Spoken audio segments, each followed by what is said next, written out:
This is a rare photo taken in 1941 of Elvis and his cousin Kenny.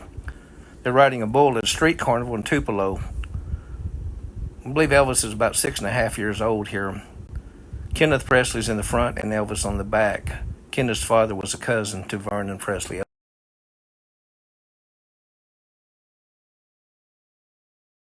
18-year-old Elvis, posing next to his father Vernon's car in front of their home at 462 Alabama Avenue in Memphis in 1953. Graceland in 1941, when it was owned by Ruth Brown Moore and her husband Dr. Thomas Moore. Elvis apartment at Lauderdale Courts. Second only to Graceland, Lauderdale Courts is the Memphis home Elvis lived in the longest.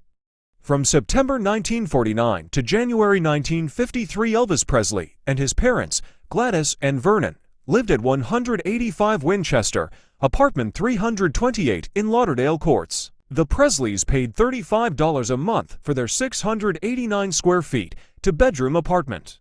It was the first time Elvis had his own bedroom. The Courts proved to be a pivotal place for Elvis. He developed his unique style, for it was here where a shy Elvis would practice the guitar in the basement laundry room. Don't forget to add this place to your bucket list when you visit Memphis. This apartment at Lauderdale Court can be rented by fans for one night if you want to sleep in the same bedroom as Elvis did.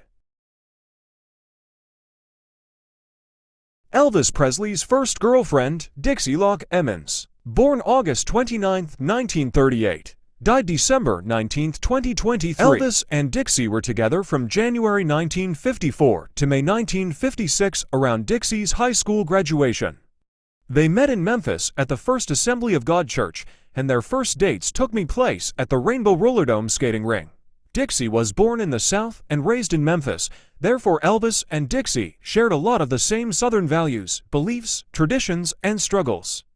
Elvis attended Dixie's Southside High School prom on May 6, 1955. Dixie met and was around Elvis' mother Gladys Presley, and she was in Elvis' life when he recorded That's All Right at Sun Records on July 5, 1954.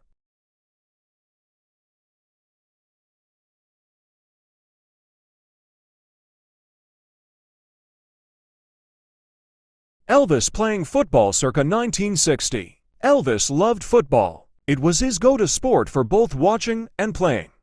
He got into the game during high school, kept it up while in the service, kicked around during movie filming breaks, and even played on Sunday afternoons in the park.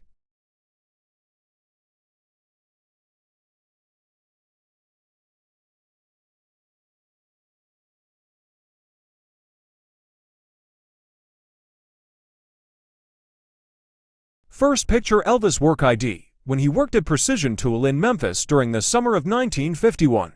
Elvis also worked for Precision Tool from 1953 to 1954. Elvis also works as a truck driver for Crown Electric Company. April 20, 1954, Elvis Presley begins working at Crown Electric for $1 an hour driving a delivery truck, hoping for the chance to start training to be an electrician.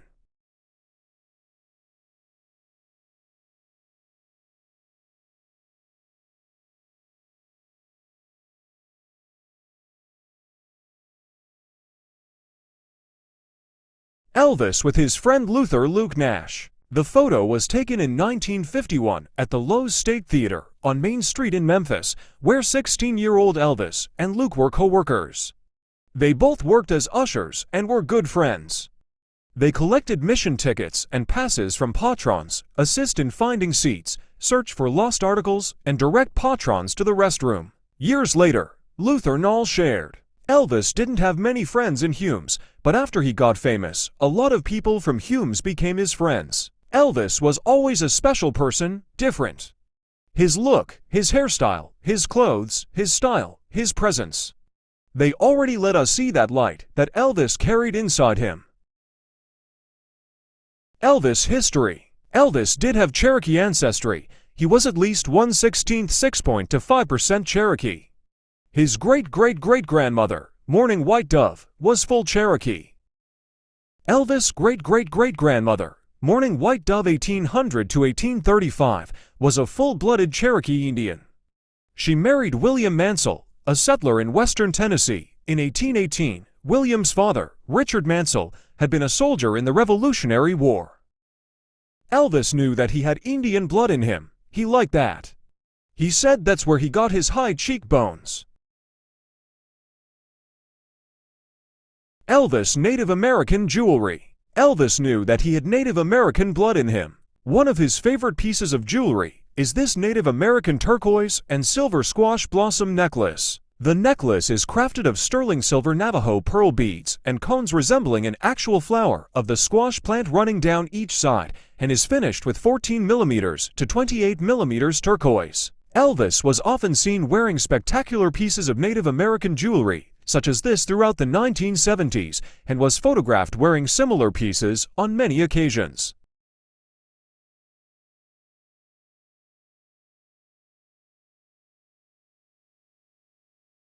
After all the tears I've cried through the years, one thing that I know is true. And even though my heart sometimes is torn apart, nobody is gonna love me like you do. No, nobody is gonna love me like you do.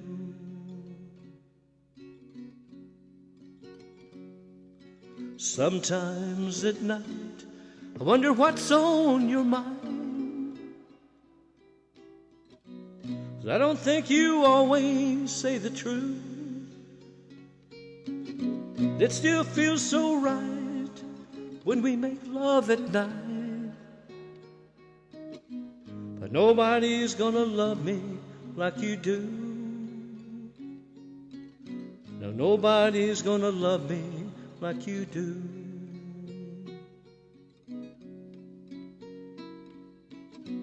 I can still live with a little doubt and fear,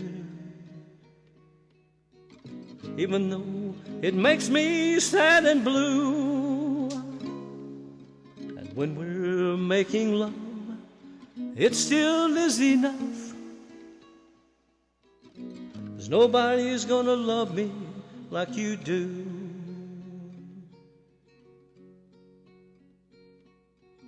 After all the tears I've cried through the years, one thing that I know is true. Even though my heart sometimes is torn apart, nobody's gonna love me like you do. No, nobody's gonna love me like you do.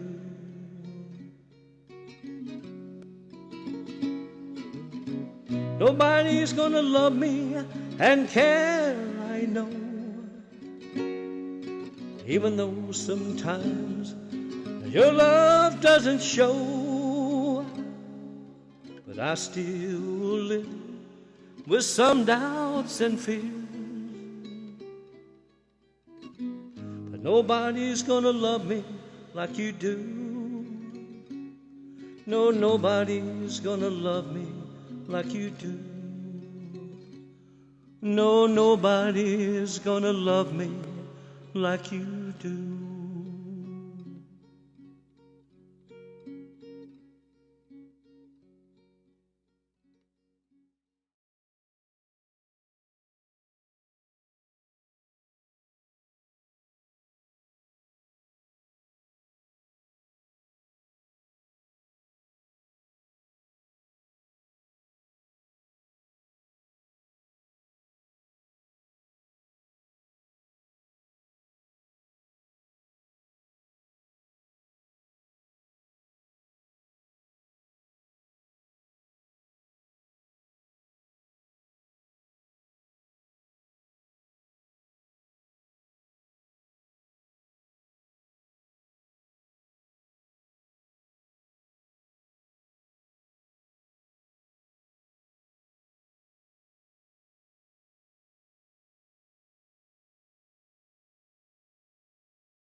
Elvis in front of his home. At Graceland in 1957, Elvis purchased Graceland, the house, the barn, and its 13.8 acres of land, on March 19, 1957, for $100 to $1,500.